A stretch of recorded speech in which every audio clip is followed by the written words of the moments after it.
Olá, quarto ano, eu sou o professor James Brian Soares da Silva e neste ano de 2021 estaremos trabalhando juntamente com vocês a disciplina de História. Sejam todos bem-vindos a mais uma videoaula.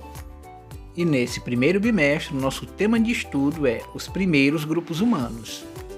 E a nossa última e quarta aula do primeiro bimestre é sobre a agricultura e a ocupação do espaço. Durante milhares de anos, os grupos humanos tiveram de se deslocar em busca de alimentos. Isso começou a mudar quando alguns grupos humanos aprenderam a plantar seu alimento e teve início a prática da agricultura, como nós estudamos na aula passada. Por meio da observação do ambiente, descobriram que as sementes que caíam no chão, após algum tempo, cresciam novamente e geravam novos alimentos. Eles perceberam que os locais próximos aos rios eram ricos em frutos e diversos vegetais.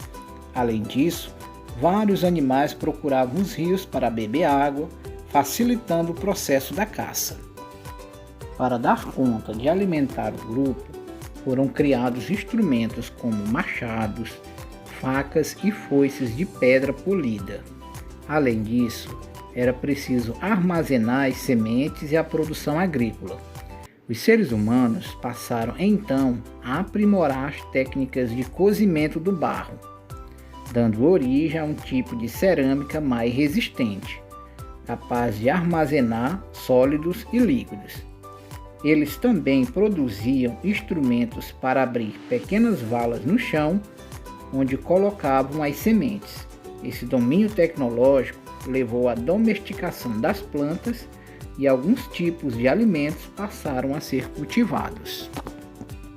A adoção dessas técnicas agrícolas revolucionou o período. As técnicas de cultivo aumentaram a produção de alimentos e, com o excedente alimentar, os seres humanos não precisavam mais deixar a terra onde habitavam. Eles começaram a se fixar e foram ocupando diversas regiões do planeta. Muitas dessas técnicas milenares são utilizadas ainda hoje pelos agricultores. Mesmo com as inovações tecnológicas, a antiga técnica de arar a terra continua presente e é extremamente importante para o cultivo de nossos alimentos. Mudanças no modo de vida dos seres humanos. Além do cultivo de vegetais, ocorreu também a domesticação de animais. Esse fato aumentou a quantidade de carne, de pele e de couro dentro das aldeias. A lã das ovelhas também passou a ser utilizada para a confecção de vestimentas.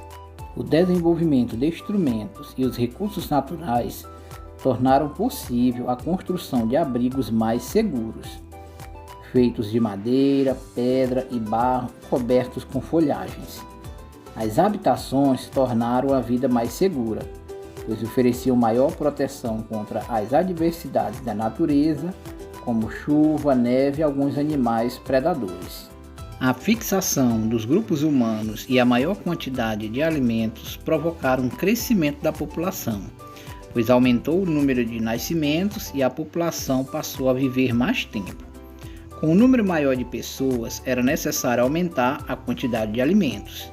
Assim, o controle da produção precisaria ser cada vez mais eficaz. A baixa produção de alimentos poderia levá-las à morte.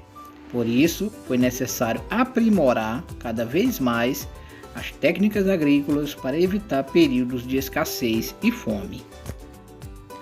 A organização social dos grupos humanos. A transição da vida nômade para a vida sedentária demorou milhares de anos para acontecer.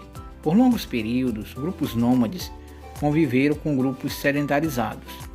A introdução da agricultura não ocorreu ao mesmo tempo em todos os lugares, nem os produtos cultivados eram os mesmos. A fixação dos grupos humanos e a convivência constante trouxeram a necessidade de criar formas de organização social. Nessa transição foram formados os primeiros grupos familiares, ou clãs, que milhares de anos depois dariam origem às aldeias, vilas e cidades. Os clãs partilhavam a terra, as ferramentas de trabalho e o culto a diferentes divindades. Essas sociedades passaram a se organizar em torno de um líder, geralmente um homem mais velho do grupo.